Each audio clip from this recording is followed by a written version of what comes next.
Hey everyone, this is Gaines with DuVall Financial Group.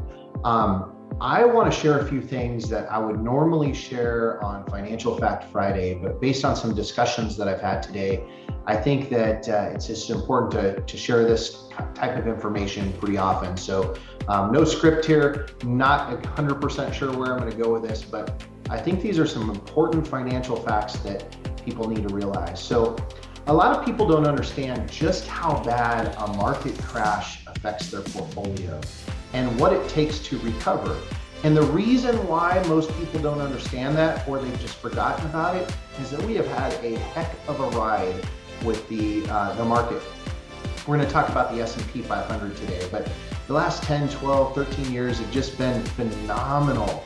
And it's hard to remember history when things are going very differently than history, as they have been for quite a few years now. So let's talk some simple math just for a second.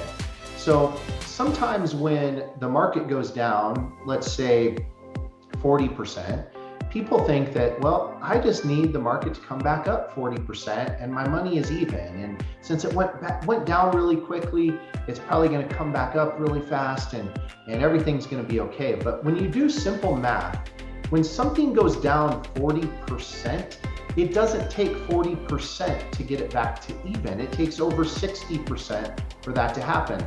So let me give you some examples of that actually happening in the S&P 500 over history. So if we go back to 1999, we had a pretty good ride with some pretty good growth in the market.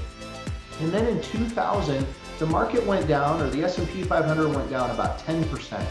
And everybody said, hey, just leave your money in there. It's going to come back up. You only need to get about 11% for that to come back up. So you get that back next year. But the market didn't come back.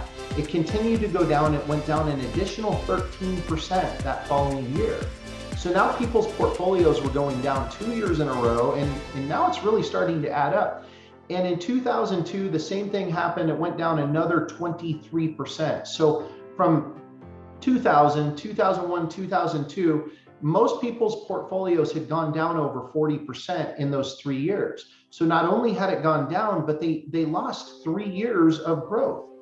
So the market had to rebound over 60% for people to get back to even, which it did, but it took about 4 years to do so. So it wasn't until 2007 that the market had rebounded 60% from that 40% 3-year crash.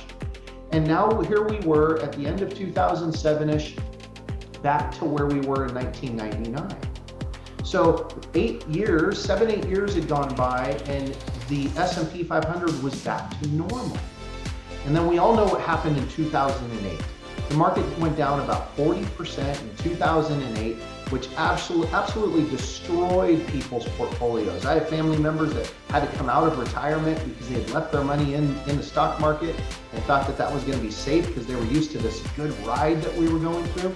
But now the market had to rebound over 60% once again to make up for that 40% loss. That took a few more years, and it wasn't until 2012 that the S&P 500 was back to where it was in 1999. So 12 years or so had gone by, and really with the downs and the ups and the downs and the ups, the S&P 500 was right back where it was. So you might say, well, people didn't lose any money over those 12 years. If they stayed in and never pulled out and just rode it, you're right, they didn't lose any money, but they did lose opportunity by having absolutely zero growth for those 12 years. So now the question is when is the next market crash going to happen? We saw a little taste in March of 2020 when overnight, when COVID was first became a reality for our country. We saw the market drop drastically, one of the biggest drops, if not the biggest drop we've ever seen in such a short period of time. And since then, when we realized that we could get through COVID and live through this, the market has continued to skyrocket. It's doing things that we've never seen it done. But the question is when is it going to happen? Was March of 2020 just showing us a little bit about the insecurity of the market? That with some bad news, some horrible news, the market can crash that fast in 1 month? What can it do if some bigger news happens, or just a continued news, bad news, bad news, bad news, bad news? What could possibly happen with the market if it could do that in 1 month in March of 2020? And I don't know. I don't have a crystal ball.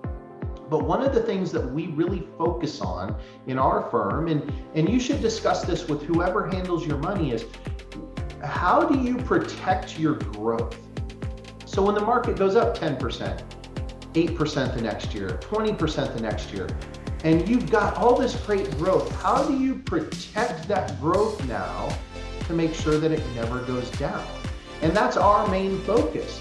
We want our clients to know that when the market is doing really well, so are our clients. But when the market crashes, they don't lose a penny. Most people think that the only place they can put their money where they're not going to lose a penny if the market crashes is in a savings account or in a CD, which essentially have almost no return anymore in either one of those vehicles. That simply isn't true. There are plenty of vehicles out there that when the market's rising, your money will rise, but when the market crashes, you don't lose a cent. So I'll leave you with this. Remember what we learned in kindergarten. Very simple little story. Our kindergarten teacher would read it to us, our parents would read it to us, and eventually we would read it to ourselves. And it was that story about that turtle, that steady turtle that just continues to move forward. And he was racing that hare, that super fast rabbit, right? And the rabbit came out of the gates and was killing the turtle and just dominating him, looking back behind, and nobody's cheering for that turtle, right? Everybody's cheering for that rabbit. Eventually that rabbit gets tired, he can't keep running, and the turtle continues to go on. And the moral of the story is that the tortoise very often beats the hare.